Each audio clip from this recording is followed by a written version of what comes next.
One whisper changed everything. Emily was just an ordinary girl, until a soft voice in the mist told her to leave, and she didn't. What followed was a chilling journey through an abandoned town swallowed by shadows, a cursed book that wrote her death and a race against time to survive. Some doors, once opened, can never be closed. Enter Death Whisperer, a haunting tale of courage, mystery, and the echoes that refuse to die. Will Emily break the curse or become the next whisper? In the mist? Listen carefully. The whispers are not done with you yet. Welcome to Death Whisperer, a suspenseful story where every breath might be your last, and every whisper could be your final warning. Emily's life is turned upside down one misty evening, when a strange voice calls to her from the shadows. What starts as a harmless curiosity soon spirals into a terrifying race against time. Inside an abandoned train station, she discovers a black book, The Death Whisperer, filled with names, destined to die. Her own name is among them, marked for midnight. With the town swallowed by an eerie mist and shadowy figures lurking at every turn, Emily must confront the mysterious Death Whisperer, a cursed soul trapped between worlds, and make a harrowing choice. Sacrifice another life, or find another way to break the deadly chain. This isn't just a ghost story. It's a story about the price of courage, the scars of choices, and the whispers of the past that never really leave us. Will Emily escape the fate written for her, or will she vanish into the mist like those before her? One thing is certain. Once you hear the Death Whisperer, you can never forget it. Turn up the volume, step into the mist, and dare to follow Emily's journey before the clock strikes midnight. But beware. The mist remembers everyone. Even you. The night wrapped around the town like a damp, heavy blanket. Thick mist rolled over the empty streets, swallowing houses, cars, even the blinking streetlights, until everything seemed like a faded memory of itself. Emily pulled her jacket tighter around her shoulders and quickened her steps. The world felt muffled, as if she were walking underwater. Her backpack thumped softly against her side, weighed down by the stack of library books she had borrowed that afternoon. She could still smell the dust of old pages clinging to her sweater. The only sounds were the scuff of her boots against the cracked pavement and the low hum of distant power lines. No cars, no voices. Even the usual barking dogs were silent tonight. As she passed the old railway station, the one long abandoned and half-eaten by ivy, Emily felt a sudden, icy breath of wind brush against the back of her neck. She stopped, her heart thudding once, loudly, in the hollow quiet. Then she heard it, a voice, soft, urgent, barely louder than the sound of her own breathing. "Leave now." Emily spun around, eyes wide, searching the mist. But there was no one. Only the swirling fog, parting and curling like living things around the broken fence posts and rusted benches. She swallowed hard. "Hello?" she called out, her voice sounding too small, too fragile. No answer came. The mist thickened, coiling tighter around her like a cold hand. For a long moment, Emily stood frozen, every instinct screaming at her to run. But logic fought against fear. Maybe it was just the wind. Maybe it was nothing. Ghost. Stories belonged in books, not in real life. She forced herself to walk on, each step heavier than the last. But even as she moved forward, she couldn't shake the feeling that she was being watched, followed by something just beyond her sight, hidden in the mist. When she finally reached her street, she paused again.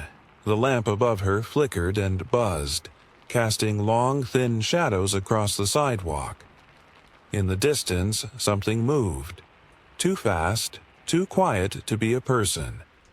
Emily broke into a run, her boots slapping the pavement, breath puffing out in sharp clouds. She didn't stop until she burst through the front door of her grandmother's house, slamming it shut behind her. Inside, the warmth of the house wrapped around her, the smell of baking bread and lavender filling her nose. For a moment, she leaned against the door, catching her breath. But even here, in the safety of her home, she could still hear it.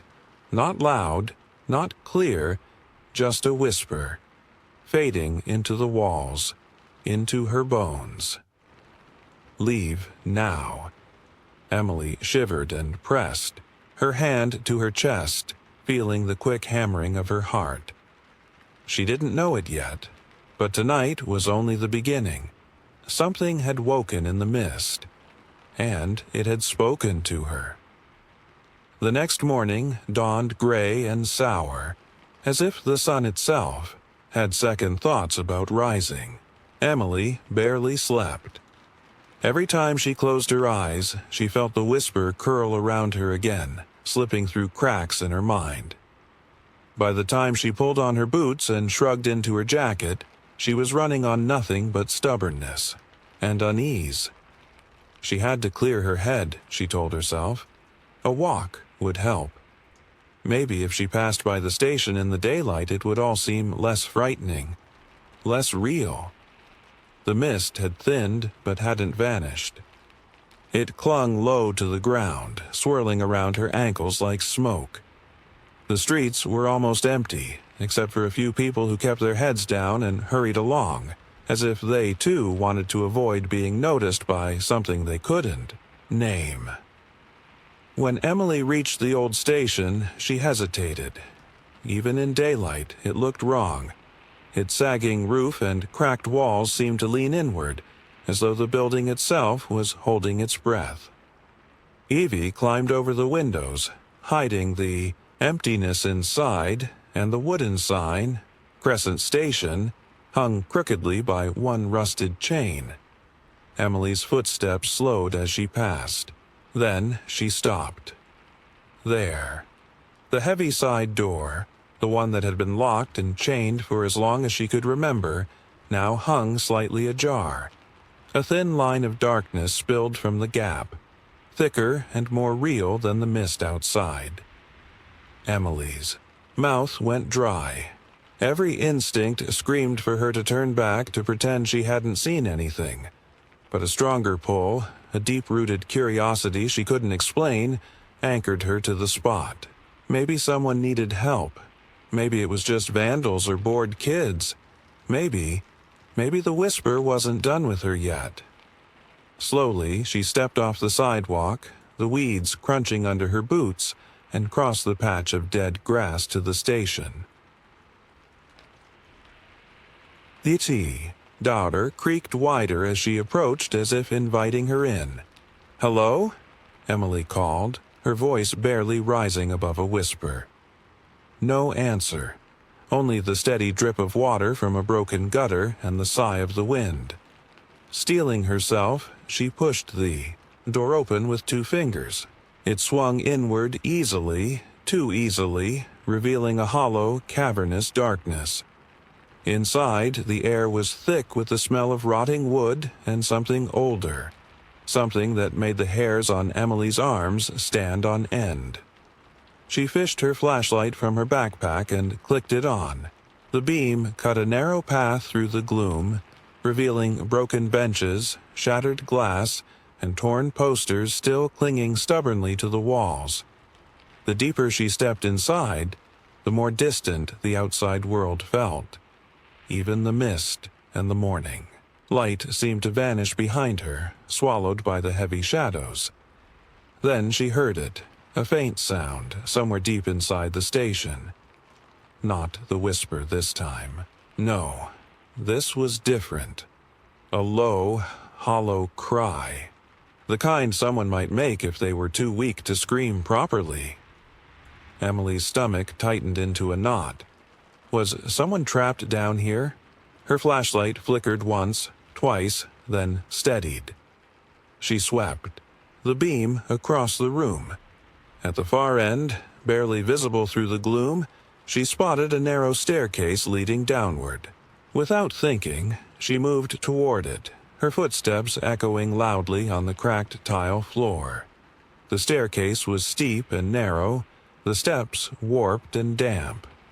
Strange, twisted symbols were scrawled across the walls beside it, drawn in something that looked black under the flashlight's glare.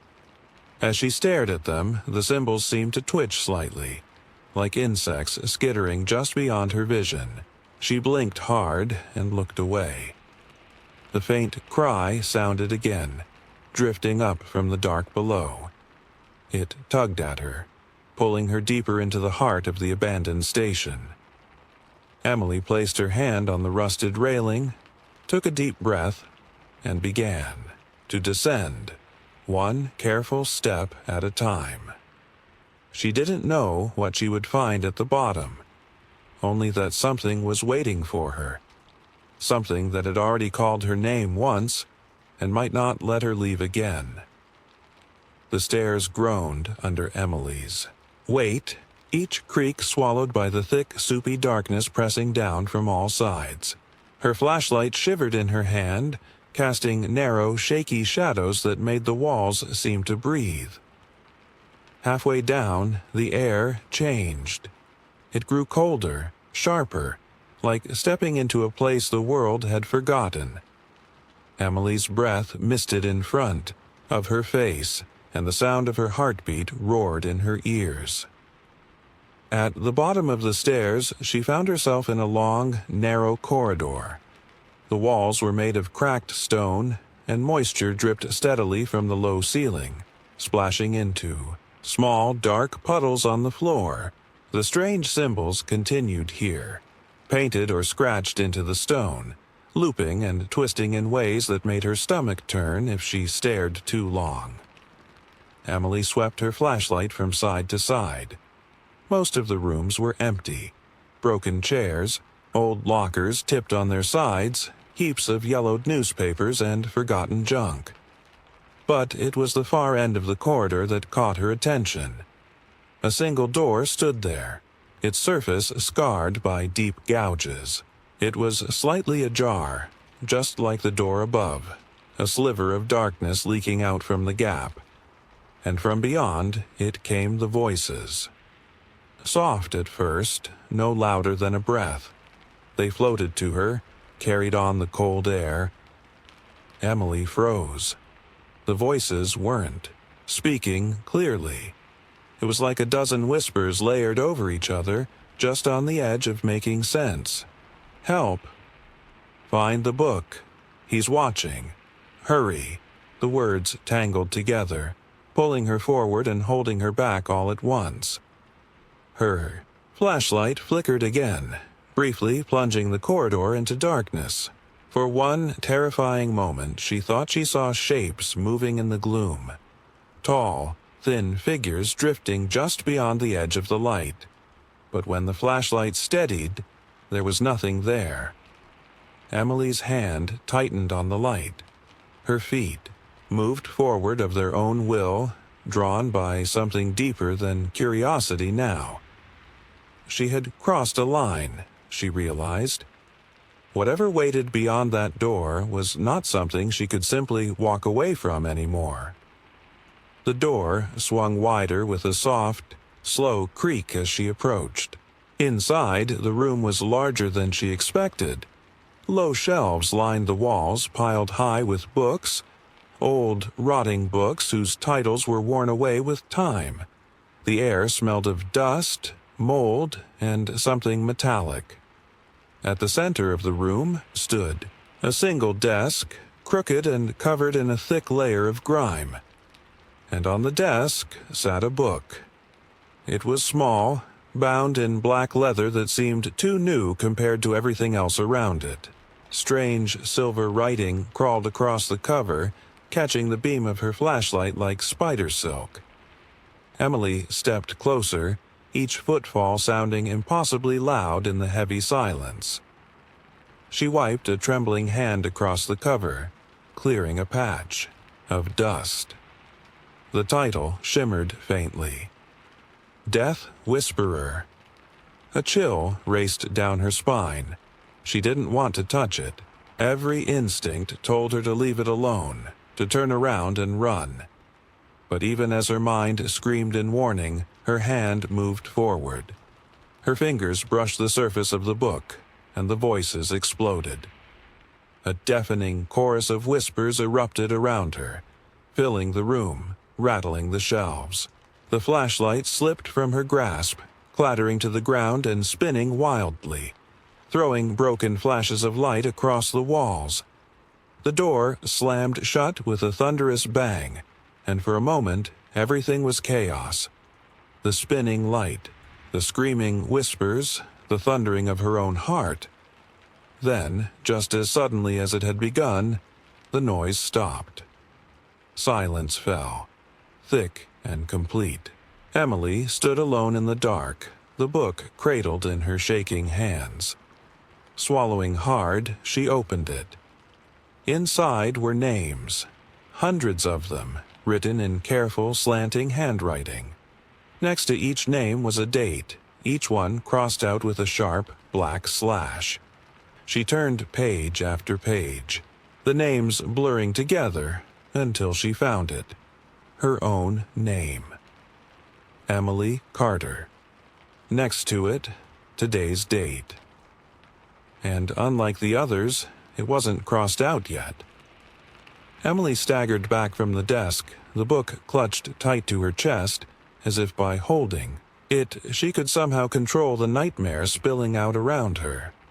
Her mind raced, desperate to explain what she had seen. A mistake, a trick, a dream. Anything but the truth that gnawed at the edges of her sanity. Her name. Today's date. Written in the Death Whisperer's pages like a cruel signature of doom. The flashlight lay spinning on the floor, its beam dancing crazily over the cracked ceiling. Emily snatched it up with trembling fingers and turned back toward the door. Wouldn't budge. She yanked harder, throwing her shoulder against it, panic building in her chest like a rising tide.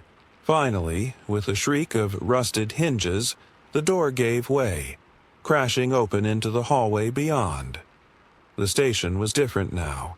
The walls seemed to pulse and breathe. Shadows slithered in the corners of her vision. The strange symbols on the stone glowed faintly, casting an eerie blue light. Somewhere in the distance, a slow, rhythmic tapping echoed through the corridors, like fingers drumming on hollow wood. Emily didn't wait to see what caused it. She ran. Her boots slapped against the wet floor, her breath tearing in and out of her lungs. Up the staircase, through the broken lobby and out into the open air, if the air could still be called that. The mist outside had thickened into a wall. It pressed close against her skin, clammy and cold, filling her nose and mouth until it felt like she was breathing through water. But it wasn't just mist now. Shapes moved within it. Tall, distorted figures that slid just beyond her vision. She could hear them too. Low, whispering voices, murmuring her name, over and over again. Emily. Emily. Heart hammering, she tore down the street, every nerve screaming to get home, to get to safety. She didn't notice how empty the town had become until she was halfway there. No cars, no people, no sound except the whispers and the soft shuffle of unseen feet behind her. The town was dead. She stumbled up the front steps of her grandmother's house and threw herself against the door, pounding on it with both fists. "Grandma! Grandma! Open up!" The door swung open so fast she almost fell inside. Her grandmother stood there, pale and shaking, her eyes wide with terror. She yanked Emily into the house and slammed the door shut behind her, locking it with a loud clack. "What did you do?" her grandmother rasped, voice hoarse with fear. Emily didn't answer right away. She doubled over, trying to catch her breath, clutching the black book like a lifeline. Finally, she looked up, her voice barely a whisper. "I found this." Her grandmother's face went white as she saw the book. She backed away, crossing herself with a trembling hand. "No, no, no," she muttered. "I warned you. I told you never to go near that place. The Death Whisperer." "What is it?" Emily cried, fear and frustration bubbling up. "What's happening to me?" Her grandmother slumped into a chair, staring at her with hollow eyes. "The book is cursed, child. It's a death list. Once your name appears inside, the countdown begins. You have until midnight. If you don't break the curse, you die." The words struck Emily like a blow. Her fingers tightened on the book's cover. Midnight. That gave her, she checked the clock, just under 15 hours. "How do I stop it?" she demanded. Her grandmother shook her head slowly, as if the weight of the knowledge was almost too much to bear. "You must find the Death Whisperer, the one who writes the names. Only they can erase yours." "But," she hesitated, her voice dropping lower, "it won't be easy. The Whisperer hides in the mist, in the forgotten places. You must listen for the voices. Follow the whispers. But beware, Emily. Many have tried before you. None have ever come back." The house shuddered suddenly, a low, rumbling moan passing through the walls like a distant storm. Emily's heart skipped a beat. She looked at the windows. The mist was pressing against them now, thick and heavy, as if trying to seep inside. She clutched the Death Whisperer book tighter. 15 hours, one name, one chance, and the clock was already ticking. The town was unrecognizable. Emily stepped onto the front porch, the Death Whisperer book cradled in her arms, and stared out into a world she no longer knew. The mist had thickened into something alive.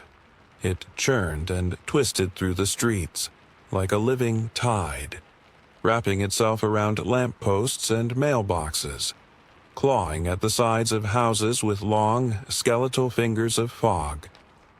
Everything was silent. Not the quiet of an early morning or the hush before a storm. This was a deep, unnatural silence that seemed to suck the sound from the very air. Emily could hear nothing but the frantic beating of her own heart. She took a step forward. The mist curled back slightly at her touch, reluctant but yielding, like a living thing giving way to a force it couldn't quite resist. The town's familiar. Shapes, the library, the diner, the small post office, stood hollow and broken in the mist, like pieces of a crumbling memory. Lights flickered in the windows, casting long, broken shadows that danced and twisted when she wasn't looking directly at them. As Emily made her way down the sidewalk, her boots echoing on the cracked concrete, she saw something move in the corner of her vision. She spun around. Nothing, and then again, a flicker, a shifting in the mist. Figures. At first, they were only shadows, no more solid than smoke. But as she walked further into the heart of town, the shadows thickened into shapes. People, or the memory of people. Men and women in old-fashioned clothes, standing motionless on the sidewalks. Children clutching worn toys. Shopkeepers frozen behind counters. They all stared with empty, hollow eyes. Emily swallowed hard and kept moving. She couldn't look too long at any of them. She had the terrible feeling that if she met their gaze for more than a second, they would step forward and speak. And she knew, somehow, that if she heard their voices, she would be trapped here too. The Death Whisperer book grew heavier in her hands with every step, as if it were feeding on the fear around her. "Follow the whispers," her grandmother had said. Emily strained to hear something, anything beyond the suffocating silence.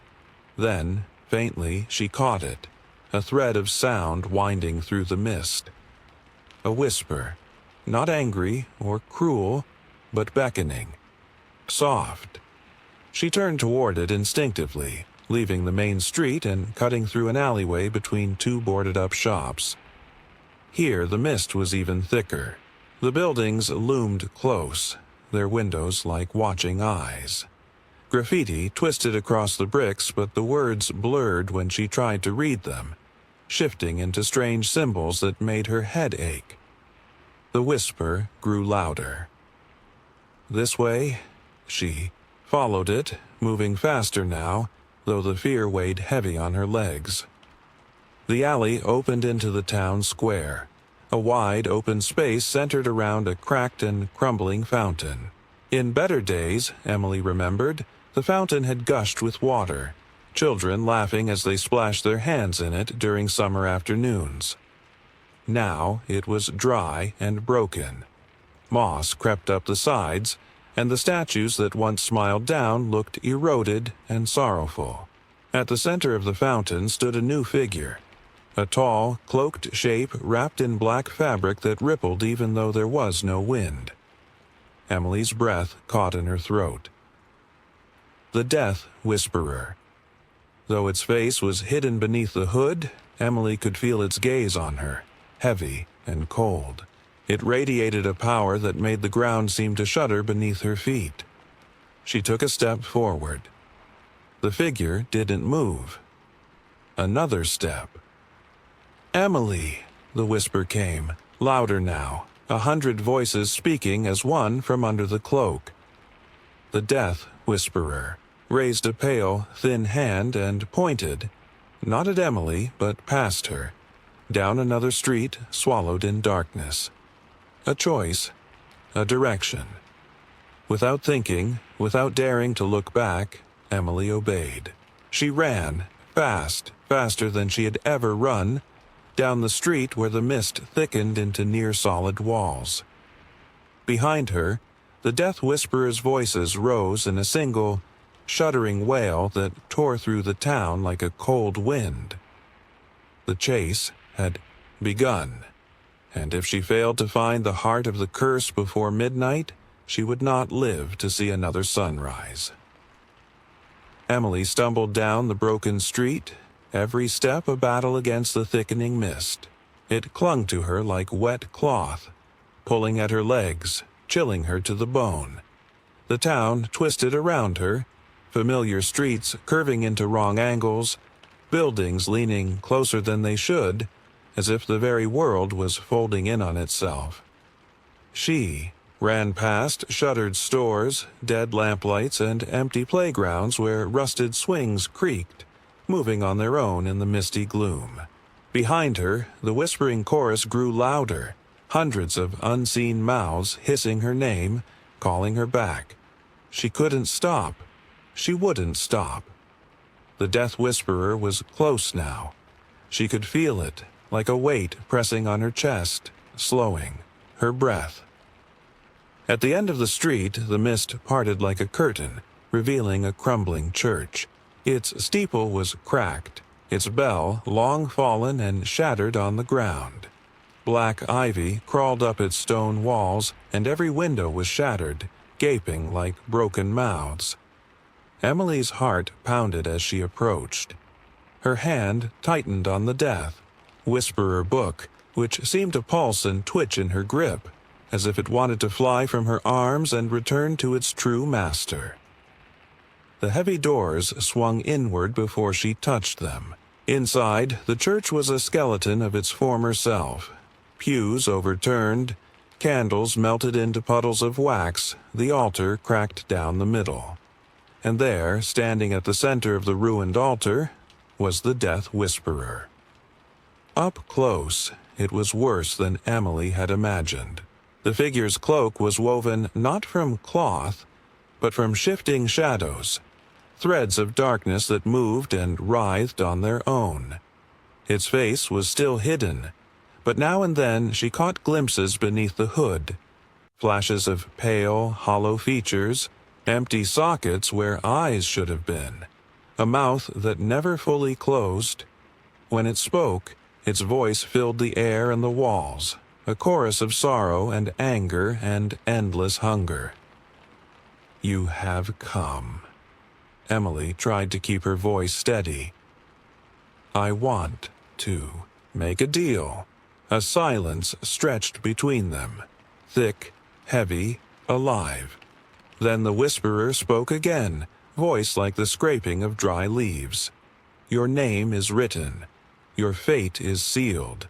You cannot change it unless—" The whisperer raised a long, thin hand, its fingers sharp and knotted like old tree branches. "There is one way. A trade. A life for a life. Bring me another name, and yours shall be erased." Emily's stomach twisted painfully. She stepped back without meaning to. The weight of the choice, crashing over her like a wave. Trade a life for her own. Condemn someone else to death, someone innocent, just to survive. She thought of her grandmother, her classmates, the people who once bustled through these now silent streets. How many of them had disappeared into this mist because of choices? Like this? "No," she said, her voice barely more than a whisper. The death whisperer tilted its head, studying her. Its voice grew colder. "Refuse, and you are mine when the clock strikes midnight." Emily's eyes burned with tears. Fear clawed at her throat. The thought of dying terrified her, more than she had ever been terrified before. But the thought of sacrificing someone else, someone who hadn't chosen this. She wiped her eyes with the back of her hand and stepped forward. "There has to be another way," she said, stronger this time. "You were human once, weren't you? You made a choice, too. Help me end this. Let me free us both." For a moment, the whispering voices faltered. The air around the whisperer seemed to waver, as if her words had struck a crack in the wall between them. Emily pressed on, heart hammering. "I won't be like the others. I won't trade a life for mine. If you have even a piece of humanity left in you, help me stop this. Help me break the curse." The whisperer's hand lowered. The mist inside the church stirred violently, swirling around Emily, lifting her hair, tugging at her jacket. The death whisperer's form flickered, shuddered, and for a brief instant, Emily saw not a monster, but a young woman, her face twisted in sorrow and regret. The woman's lips moved, and Emily caught the ghost of a whisper. "Please, free me." Then, without warning, the death whisperer thrust its hand toward the book. The black leather burst into cold blue flame, burning Emily's hands without pain. The book writhed like a living thing, pages flapping, shrieking in a language she could not understand. The flames spread upward, engulfing the book, the altar, the very air. Emily shielded her eyes as the church around her shook violently, dust and debris raining down. The mist outside howled and screamed, twisting and writhing as it was pulled back, away from the town, away from her. When she dared to open her eyes again, the church was empty. The death whisperer was gone. The book was nothing more than a circle of ash at her feet. And for the first time in what felt like forever, the sun was beginning to rise, casting a pale gold light through the broken windows. Emily staggered outside. The mist had lifted. The town was waking, slowly, like someone coming out of a long, terrible dream. The whispers were gone. The clock had stopped ticking. She had survived, but as she stood there, breathing in the cold, clean air, she couldn't shake the feeling that somewhere, in some shadowed corner of the world, the death whisperer still waited, watching, listening, waiting for the next name to be written. Emily stood at the threshold of the ruined church, the mist lifting around her like smoke retreating from a dying fire. The morning sun stretched thin, pale fingers across the town, illuminating the wreckage left behind. The streets, once swallowed by darkness, shimmered faintly with dew, and the first real sounds, birdsong, the rustle of trees, broke the heavy silence that had gripped everything. Her legs felt heavy, her body hollowed out by exhaustion and fear, but Emily forced herself forward. Each step out of the church felt like walking out of a grave. The death whisperer was gone. The cursed book, now a circle of ash, was no more. But the town. The town was not as she had left it. As Emily moved through the streets, she saw them, the people returning.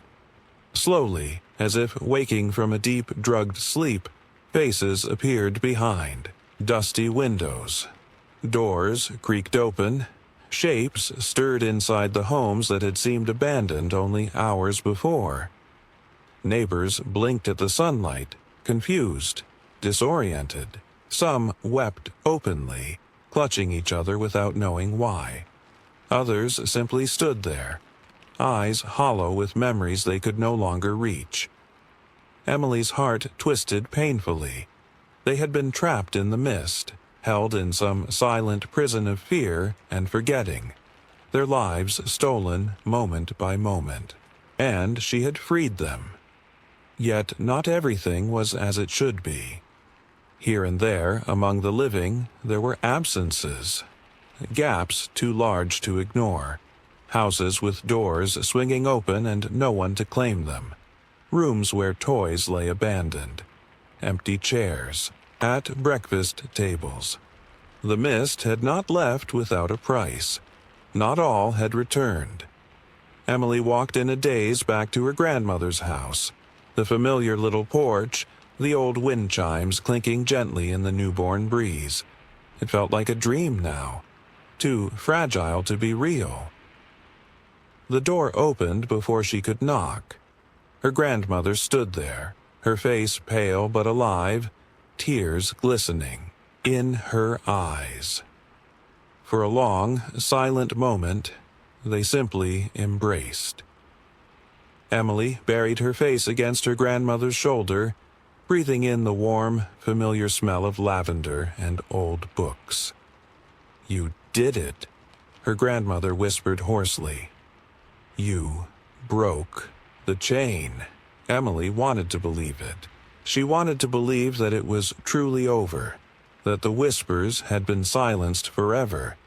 But deep inside, she knew better. Some curses leave scars too deep to fully heal. Later that afternoon, as the sun climbed higher and the town stumbled slowly back into life, Emily sat on the porch, staring at the horizon. The death whisperer was gone, but the memory remained, a shadow at the edge of her mind. And sometimes when the wind shifted, she thought she could still hear it. Softer now, sadder. Not calling her name. Not threatening, just whispering. A broken, endless sigh against the turning world. Maybe it was a warning. Maybe it was gratitude. Maybe it was a reminder that some doors, once opened, never truly close.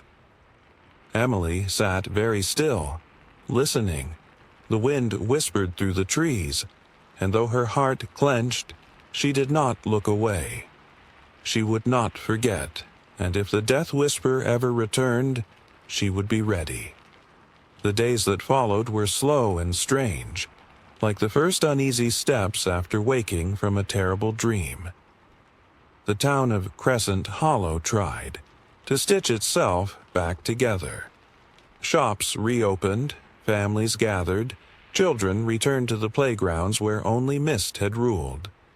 On the surface, life pressed forward, but underneath, everyone knew things were not the same.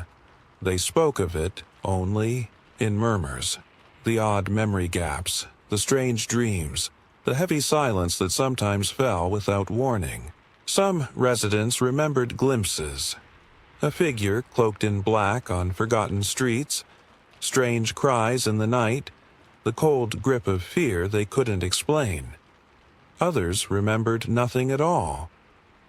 Emily walked those streets every day, her gaze catching on every shadow, every alley, every abandoned doorway. She should have felt triumph, relief, something like peace. Instead, she felt only watchfulness. The mist was gone, yes, but the town still seemed bruised, like a bell that had been struck too hard and still trembled with unseen echoes. And Emily carried something with her now, a weight no one else could see. Sometimes at night, when the stars blinked uncertainly, above the town she would hear it again, a voice at the edge of sleep, too faint to understand, too persistent to ignore, a whisper tugging at the corners of her mind. Not a threat, not a warning, something else. A memory, an echo, a reminder. One evening, just as the sky burned orange and the last birds fell silent, Emily found herself back at the old train station. The doors were closed again. The chains rusted into place. No light spilled from the cracks. It looked as it always had, forgotten, abandoned, harmless. And yet, standing before it, Emily felt the weight of the past press down on her chest. She stepped closer. The wind stirred her hair, lifting the scent of dust and old stone. For a long time she simply stood there, watching, listening, and deep within the silence she heard it. A whisper so soft it might have been her own breath. "Thank you." Or perhaps, "Be ready." It was impossible to tell. Emily smiled sadly, placed her hand lightly against the cold, cracked door, and turned away. Some battles, she had learned, never truly end. Some doors, once opened, leave a mark on you forever. But she was not afraid. Not anymore. The mist might return one day. The Death Whisperer might find a new way back into the world. If it did, Crescent Hollow would not be caught sleeping. And neither would Emily. If you love chilling mysteries, unforgettable twists, and stories that stay with you long after the last word, like, share, and subscribe to catch more haunting adventures. Comment below. Would you trade another life to save yourself? Stay tuned, because in this town, some whispers never die.